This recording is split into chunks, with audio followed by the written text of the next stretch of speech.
ही किती कुरकुरीत अशी ही करंजी तयार झालेली आहे लेयर्सवाली।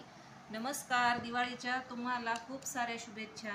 आज आपण आपला चौथा पदार्थ म्हणजेच भरपूर लेयर्सवाली करंजी करणार आहोत, खस्ता करंजी। चला तर मग वेळ न घालवता रेसिपीला सुरुवात करूयात।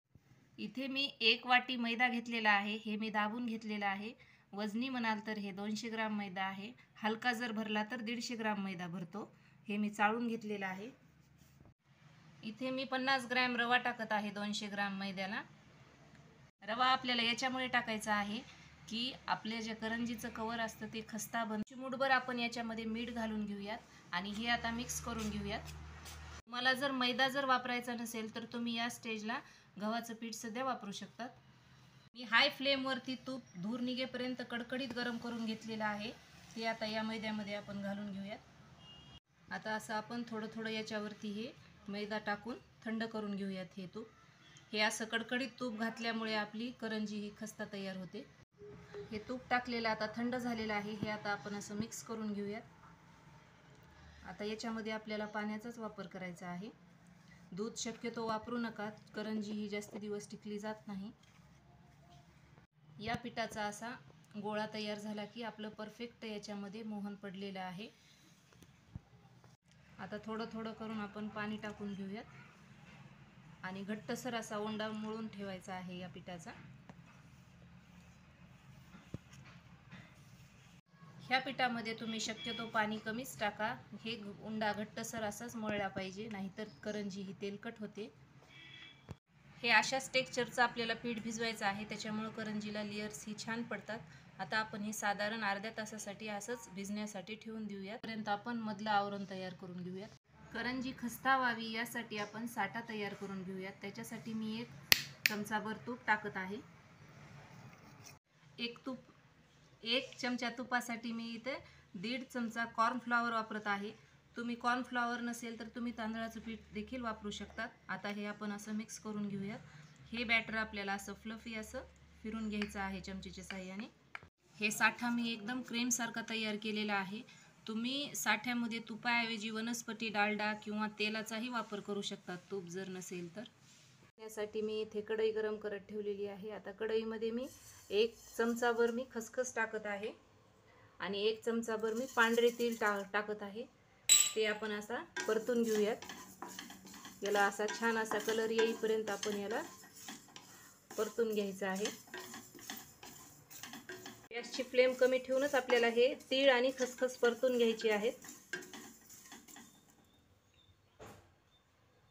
याला मस्त असा कलर आलेला आहे। आता मी याच्यामध्ये चॉप केलेले ड्राय फ्रूट्स परतून घेणार आहे।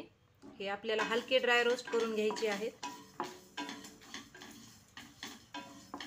हे करंजी खाताना खूप छान लागतात, म्हणून आपण याच्यामध्ये बारीक चॉप करून घातलेली आहेत काजू, बदाम आणि पिस्ता।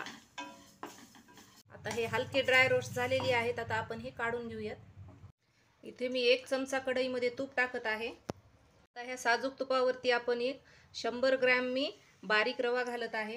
तुम्ही बारीक रवाच वापरा, जाड रवा वापरला तर करंजी खाते वेळेस कचकच लागू शकते। खमंग असा हे रवा मी मंद आचेवर परतून घेतलेला आहे। आता याच्यामध्ये मी 200 ग्राम खिसलेलं खोबरं घालत आहे, खोबऱ्याचा खीस। मी गोळा खोबरं खिसून त्याचा खीस वापरलेला आहे। तुम्ही हवं तर डेसिकेटेड कोकोनटचाही वापर करू शकता। हे खमंग असं खोबरं रव्यासोबत परतून झालेलं आहे।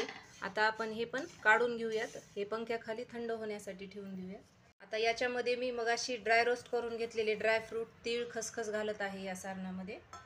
आता हे आपण सगळं एकत्रित करून एक फॅन खाली साधारण 10 ते 15 मिनिट आपण असंच ठेवून देऊयात। हे खमंग असं सारण तयार झालेलं आहे। आता हे थंडही झालेलं आहे। ह्याचा मस्त असा भुगा होत आहे असं क्रश केल्यानंतर हातावरती। आता सगळं हे आपण असं क्रश करून घेऊयात हाताने। हे मस्त असं सारण तयार झालेलं आहे। आता याच्यामध्ये 1 अर्धी वाटी मी पिठी साखर टाकत आहे। ह्याच पिठी साखरेमध्ये मी वेलची आणि थोडंसं जायफळ घातलेलं आहे। तुम्ही हवं तेवढं याच्यामध्ये साखर ॲड करू शकता, जसं तुम्हाला गोड आवडतं तसं। मी 1 अर्धी वाटी ह्या आवरणामध्ये, या सारणामध्ये मी पिठी साखर घातलेली आहे। ती आता आपण असं हातानेच मिक्स करून घेऊया। ह्या पिठाला भिजून अर्धा तास झालेला आहे. आता आपण हे पीठ असं पोळपाटावरती असं मस्त असं मळून घेऊयात. रव्याने पूर्णपणे पाणी शोषून घेतलेलं आहे. आता आपण याचे 4 भाग करून घेऊयात. त्या पिठाचे असे आपण आता गोल गोल उंडे करून तयार करून ठेवून देऊयात. आता ह्या पिठाच्या आपण अशा पोळ्या लाटून घेऊयात.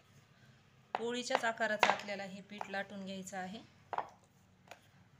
आता ह्या 4ही पोळ्या लाटून झालेल्या आहेत. त्याला आपण असं आता थोडा थोडा करून साठा लावून घेऊयात. याच्यामुळं लेयर्स छान पडतात. हे असं हातानेच लावून घ्यायचा आहे साठा, म्हणजे व्यवस्थित लागला जातो. हे असा पातळसर लावून घ्यायचा साठा. जास्ती जर लागला तर करंजी ही तेलकट होते. आता हे साठा लावून झालेला आहे. आता आपण याच्यावरती दुसरी पोळी टाकून घेऊयात. दुसऱ्या पोळीला सेम आपण त्याच पद्धतीने साठा लावून घेऊयात. आता ही 4 नंबरची आपण पोळी टाकून घेऊयात याच्यावरती. याचं असं आता तोंड बंद करून घेऊयात याच्याकडे. आता याचा असा बारीक असा रोल करून घेऊया. जितका बारीक रोल केला तेवढे लेयर्स छान पडतात.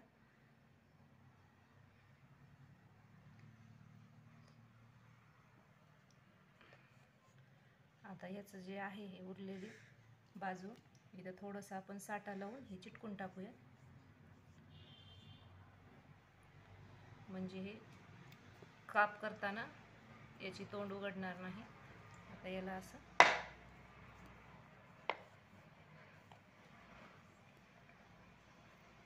हे आता रोल आपण असा थोडासा हाताने ताणून घेऊया हे असा, आणि परत त्याला असा गोल गोल साईडने फिरून घेऊया. तुम्हाला हव्या त्या साईजचे तुम्ही याचे आता काप करून घ्या. मी असे करत आहे काप.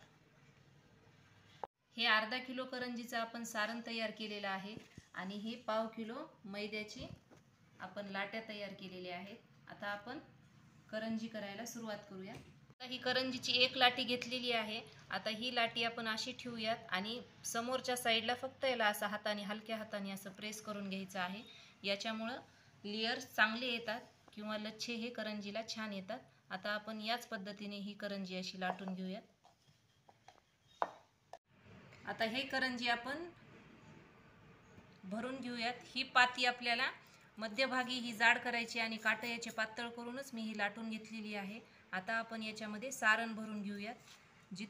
जितकं बसेल तितकं सारण तुम्ही भरून घ्या. टुमदारच करंजी ही छान दिसते. आता याच्या कडांना असं पाणी लावून घेऊयात आपण बोटाच्या साह्याने आणि याची तोंड आता बंद करून घेऊयात.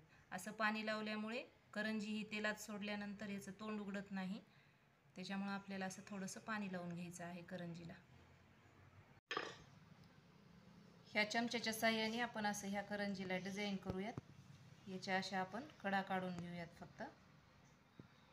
ह्या पाव किलो पिठामध्ये साधारण 22 करंज्या झालेल्या आहेत. इकडे मी तेल गरम करत ठेवलेलं आहे. हे तेल गरम झालेलं आहे. आता मी गॅसची फ्लेम कमी करूनच आता याच्यामध्ये करंज्या एक एक सोडत आहे. एके वेळेस मी 4 करंज्या सोडत आहे. ह्या करंज्याला किती सुंदर असे लेयर्स पडलेले आहेत. आता ह्या आपण झाऱ्याच्या साह्याने निथळून घेऊयात. हे असा कलर येईपर्यंतच आपल्याला परतून घ्यायच्या आहेत ह्या तेलावरती. ह्या संपूर्ण करंज्या तळून झालेल्या आहेत. तर करंज्या संपूर्ण थंड झाल्यानंतरच तुम्ही करंज्या हवाबंद डब्यामध्ये भरून ठेवा किंवा पिशवीमध्ये भरून ठेवा, नाहीतर ह्या करंज्या नरम पडल्या जातात. तुम्ही इथे ही करंजी पाहू शकतात किती मस्त याला लेयर पडलेली आहेत. ही बिलकुलही तेलकट झालेली नाही करंजी. मी ही करंजी तुम्हाला तोडून दाखवते. याच्यामधलं आतमधलं सारणही तुम्ही पाहू शकता किती मस्त अशी खुसखुशीत ही करंजी झालेली आहे.